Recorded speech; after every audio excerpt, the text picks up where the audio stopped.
மனித உணவு பழங்கள் மட்டும்தான். பழங்களை சாப்பிட்டா எந்த நோயும் வராதுன்னு வீடியோ போட்டுக்கிறேன். அதாவது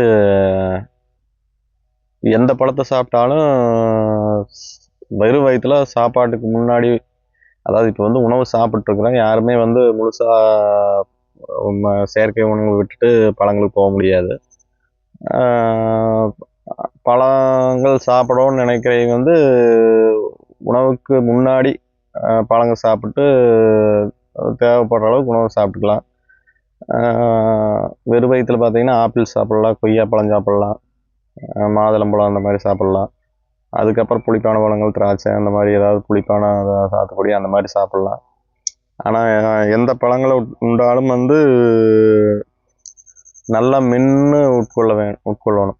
அதாவது ஆப்பிள் இருக்குன்னா ஆப்பிளை வந்து சும்மா கடிச்சா அப்படியே முழுங்கணும் இருக்காது. ஆப்பிளை கடித்தோம்னா நல்லா மென்று அப்படியே அந்த கட்டியாக இல்லாமல் நல்லா மாவு மாதிரி மென்று முழுங்கினோம்னா தான் அதில் இருக்கிற சத்து வந்து நம்ம உடம்புக்கு போகும். அரை குறையமாக மென்று முழுங்கினோம்னா அதில் இருக்கிற சத்து வந்து நம்ம உடம்புல வந்து சேராது. அதாவது வந்து நம்ம உடம்புல வந்து கரைக்கிற அமிலம் வந்து உணவை வந்து ஜீரணம் பண்ணுற அமிலம் வந்து எதுவுமே கிடையாது. ஜீரணம் பண்ணுறதுனா நம்ம மென்று முழுங்கினா அதை வந்து சத்தாக மாற்றி நம்ம உடம்புக்கு எடுத்து கொடுக்குமே தவிர, வெளிநாட்டில் ஒரு கழுகு இனம் இருக்குது. அதாவது வந்து இப்போ நம்ம கால் எலும்போ கை எலும்போ அப்படியே முழுங்குனா அப்படியே அதோட உணவே வந்து நம்ம கை கால் எலும்பு தான் அதோட உணவு.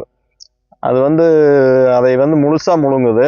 முழுங்க உள்ளே இருக்கிற அமிலம் வந்து அந்த எலும்பை வந்து கரைச்சி அதோட உணவாக மாற்றிடுது. அந்தளவுக்கு அதில் அமிலம் சுரக்குது. அதனோட எச்சம் வந்து நம்ம தலையில் விழுந்தால் நம்ம தலையவே ஓட்டை போட்டு உள்ளே வந்துருமாமா. அந்த அளவுக்கு அதோட அமிலத்தன்மை இருக்குது. நம்ம உடம்புல வந்து அப்படி கிடையாது.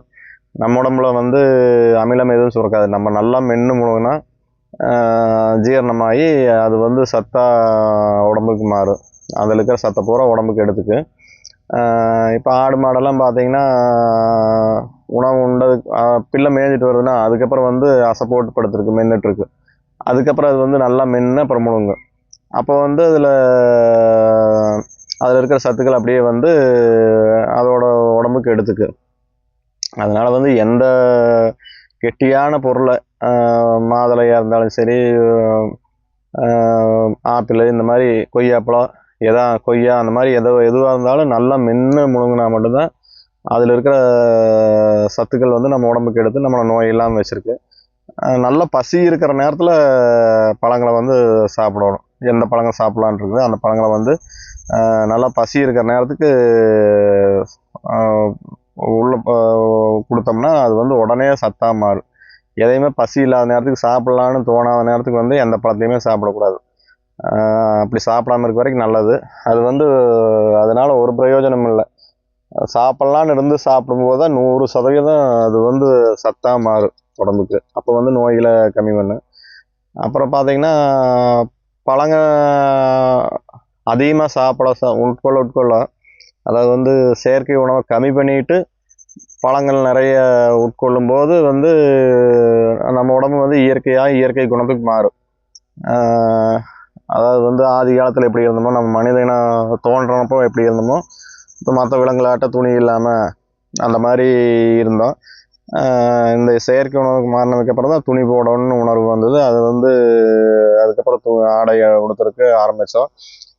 நீங்கள் வந்து செயற்கை உணவே உட்கொள்ளாமல் பழங்களை மட்டும் உணவாக உட்கொண்டீங்கன்னா உங்களுக்கு வந்து இந்த துணி போடலாம் அப்படிங்கிற எண்ணமே வந்து வராது. நம்மளுக்கு வந்து மனித இனத்துக்கு வராது.